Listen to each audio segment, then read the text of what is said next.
Indiana in the Morning, presented by First Commonwealth Bank on the Voice of Indiana County, WCCS 101.1 FM, AM 1160. And it's time now for another of our interview segments brought to you by our friends at Marcus & Mack, a law firm representing injured people. I said that today was going to be an arts and entertainment type of day, and this is a group that has been close to my heart as far as arts and entertainment goes. It is, of course, the Indiana Players, and they're getting ready for their upcoming holiday show. Joining me now in studio, and if you're watching on Facebook Live, we'll go left to right, John Henry Steelman. How you doing, John Henry? I'm doing fine. Excellent. And also with us on the right-hand side of the screen, Mary Jo Bowes. Mary Jo, good to see you once again. Good morning. How was everybody's holiday, by the way? Which one? Thanksgiving. It's over. But you had fun? Did you get the family to come over? No. Okay. John Henry? Well, I didn't get to see the family live, but we did a Zoom call with a fairly large group of the family. It was fun. I got a Zoom call with the new baby. So that's right. that Yes, we good. should mention Mary Jo is now a grandmother. Finally a grandmother. A grandmother. David, her son, 41. but now has a child of his own.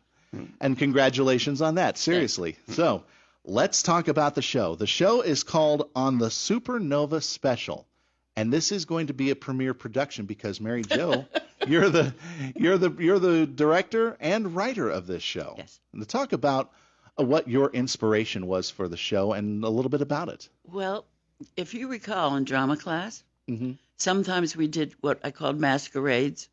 I don't know if you were in those classes. I was. The kids came in. The minute they walked into the door, they had to be somebody else. Mm-hmm. Often it was teachers, and that was fabulous because the kids had the teachers spot on. Oh, I knew who they were immediately. Mm-hmm. I like that idea of just mixing people from different areas and different groups. And I always wanted to write about children from literature. Ah. So consequently, I have taken famous children from literature and put them on a train going they know not where. Oh, my gosh. I can't tell you where they're going because that would ruin the end of the play. But if you look at the poster, it's pretty self-explanatory. And I do remember those masquerades. In fact, the one that I did, you actually asked us to come in as a celebrity instead. Yeah. And I chose Alfred Hitchcock. That's right. Yeah, so that's right. I remember that exercise, and that was one of the tougher ones for me because it's exhausting. It's meant to test how well you can stay in character and maintain that character for the length of the concentration. Time. Yes. Concentration.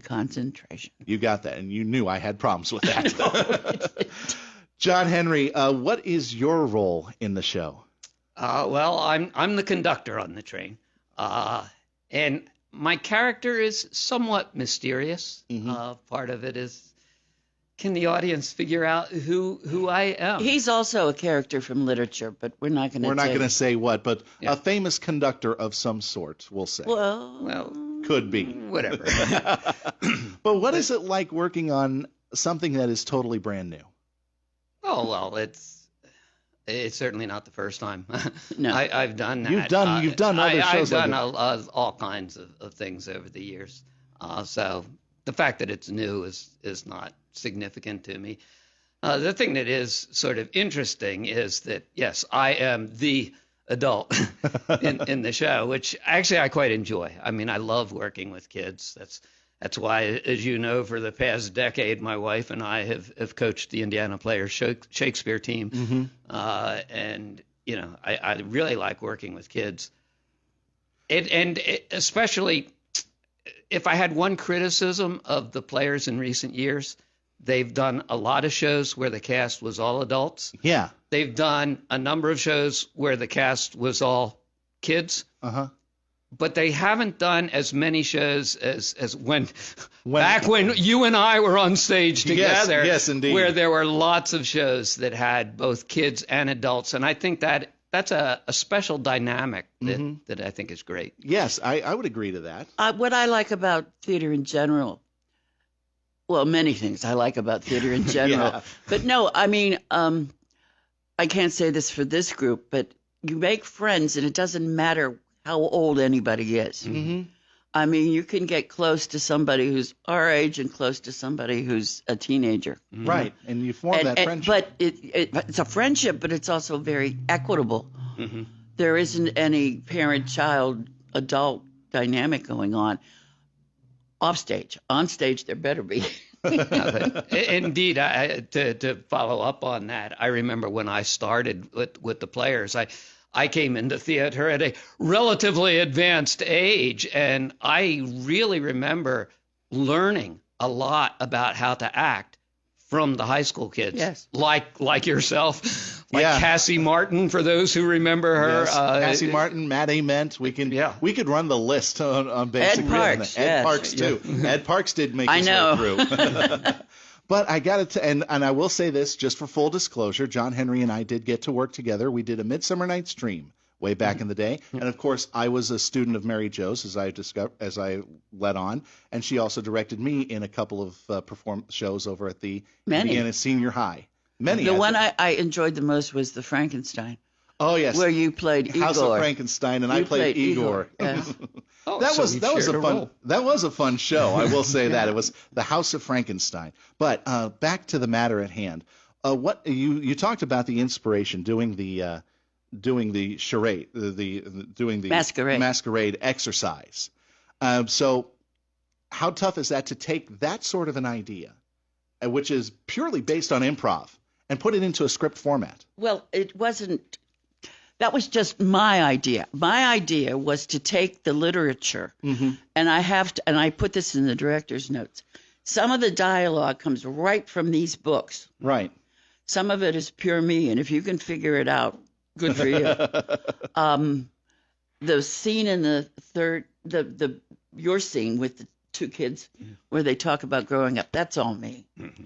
But the business about you get along in life if you have a hard head and a soft heart is from Philomena's book. Mm-hmm. Some of Huck Finn's lines are right out of Huck Finn. So we're seeing a lot of different literary characters. You mentioned a couple Nancy of them. Drew's another one. Nancy Drew. Who else is going to be represented? Little Lord Fauntleroy. That's a character I don't think a lot of people are familiar with these days. Well, older people would be if they've seen the movies. Or they know of like the little Lord Fauntleroy suits in the cartoons. Exactly, and things like exactly. That. He's the creation of the same woman who wrote Little Princess. Mm-hmm. So I meant, it's that Victorian kind of era about it. That vibe, okay. But he's a city kid. He was born in New York City. Mm-hmm. It doesn't sound like it, but he was born in New York City. So it's a combination of all of these characters placed on a train, bound for parts unknown, and the adventures that they have along the way. Yes, and they grow. Mm-hmm. They take Oliver Twist is another character. Yeah, and poor little Oliver is mothered by Philomena and fathered by Huck Finn, and they all gather to help him. So I mean, it's seasonal. Yeah, it does talk of family. Holiday. It does talk of holiday. Yes, it talks about trust and faith. Mm-hmm. A lot about faith, and I think those are important, especially in young lives. I think because a lot of faith is put into a lot of different things, whether it be fictional characters or their parents or anything else. It definitely should be a heartwarming show. It sounds like. Oh, I hope so. I hope so too. I want to go see it. When is it going to be? This weekend. This weekend? Okay. Friday and Saturday at 7:30 and Sunday at 2:30. Mm-hmm. And next weekend. Okay, so I've got 2 shots at it. You got 2 Excellent. shots. Well, you got 6 shots at it. Well, 6 shots, but I got 2 weekends to 2 do weekends. it. Right. And how much are tickets? They are $12 for general admission, mm-hmm. $10 for students and seniors. I think there's a special price for younger children, but right. I'm not remembering. Okay, but more information will probably be on the Indiana Players social media and website. And I would probably guess, since I think I know the Players well enough, all the families are going to be there. The families of all the kids are going to be there, so tickets may be at a premium. Yeah. Well, there's only 7 kids, so it's not like we have... back in the day, it was like you brought your grandmother I and your know. uncle I and hope your so. auntie. I hope so. I hope so, too. I hope so. So what else is on the horizon? I mean, this show is going to be great, but I know you're thinking about the next show. What's the next show going Dave to be? Tabish is doing a show in February. Oh, my gosh. That's a name I haven't heard in a while. Well, yeah, okay. And it's called The Drama of Love. And it's a combination of Shakespeare and Ed Simpson. Oh, that should be fun. Okay. But again, the next show on the Supernova special geared for families. It's going to be a lot of fun, and it's directed by Mary Jo, and one of the stars of it, John Henry Steelman. Both of you, thank you very much. We're just about out of time, but thanks again for being a part of Indiana Thank you in the Morning. very much for having us. It's been great catching up with the both of you, to tell you the truth. It's been great. Thanks again for joining us.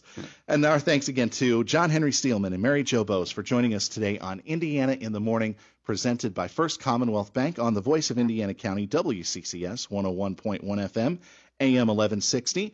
And our interviews, as always, presented by our good friends at First Commonwealth Bank.